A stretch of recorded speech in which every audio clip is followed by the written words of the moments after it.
All right, so Bitcoin and other names kind of popping up a little bit out of those cups we talked about yesterday.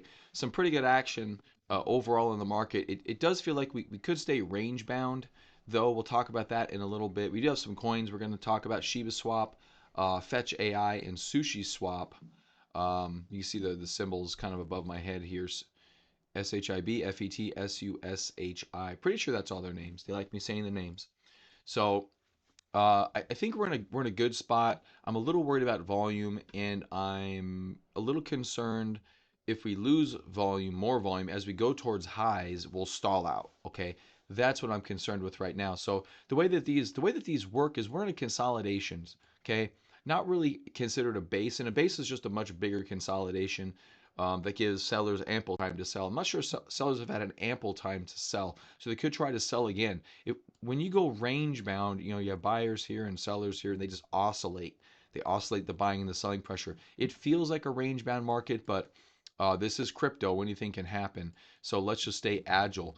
And part of staying agile is saying, okay, well, if we come up here and stall at the 73, then if we start to roll over, what happens? How do I handle that?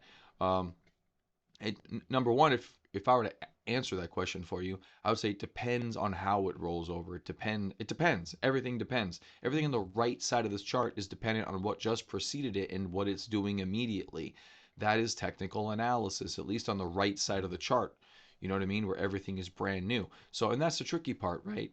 Everyone sees this. They expect it to go past 73, just be a small consolidation. We'll see what it ends up being. There's no guarantees in this market by a long shot.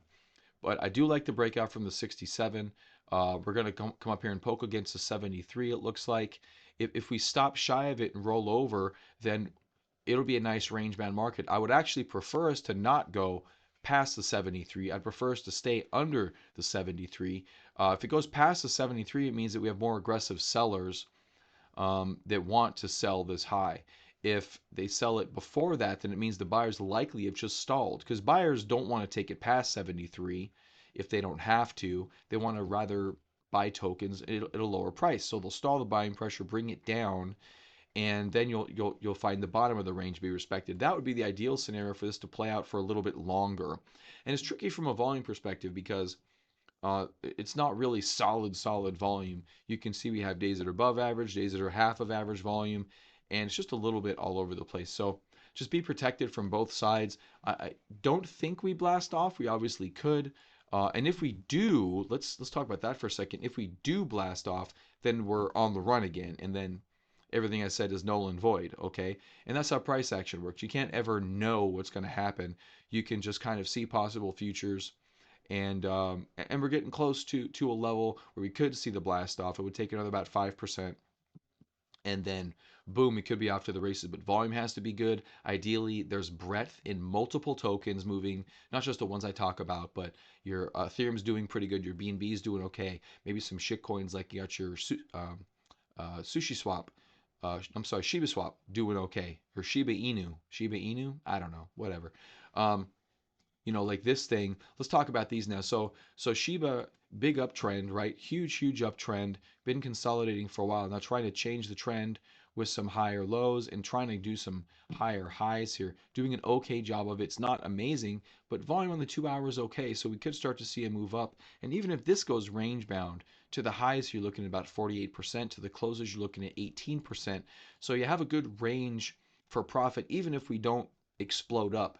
And in these situations, when you're trying to curl off of the lows like this, I think if you want to take smaller trades, range bound, that's a much safer alternative than try to hold these through all-time high breakouts, especially down this low, because we don't know what the future is going to hold. With the rise of this much, you could have a consolidation box that goes out months, if it needs to, and it's really just dependent on what it needs to. So we'll see. But I think Sushi Swap is a decent opportunity here. Your risk is capped at about 9%. It's a little bit wide. Maybe warrant a smaller position size, maybe half a normal position size, just to keep risk in check in this environment. Um, but all in all, with the potential to rally in the range on the daily time frame, I think it's worth an opportunity. Um, it's worth a chance if you want to. And then FET here has had a beautiful rally, couple of nice consolidations, and now is trying to go past recent highs of the 3.0216. Again, volume's a problem here, but if we get some volume, and it looks like we're trying to go for it right now a little bit, volume here still a little bit light, but if it starts to go for it, then that could be an opportunity as well. And then Sushiswap, again, this more of a range bound play because there's plenty of range up here to the 216. You've got 17%. Not as much as Shiba Inu, I think it is, but still good enough for maybe a potential trade. No blockbusters right now that I see. Maybe about a 4% stop loss on this one. Again, volume is the flaw right now. Volume needs to step in, otherwise things are going to be harder to contend with. Again, going into a range bound, this works fine for a range bound situation though. You don't need big volume for a range bound. Going from lows to highs, you get a couple of elevated volume candles that can push you up pretty high, but not enough to break you past those highs. And that's really what you need to see in this environment to think that we're going to break past 73 in BTC. So we'll see if it pops up. It's not on the chart right now. We'll see if we get it later. All right, guys, I'll see you tomorrow on Altcoin Buzz Trading.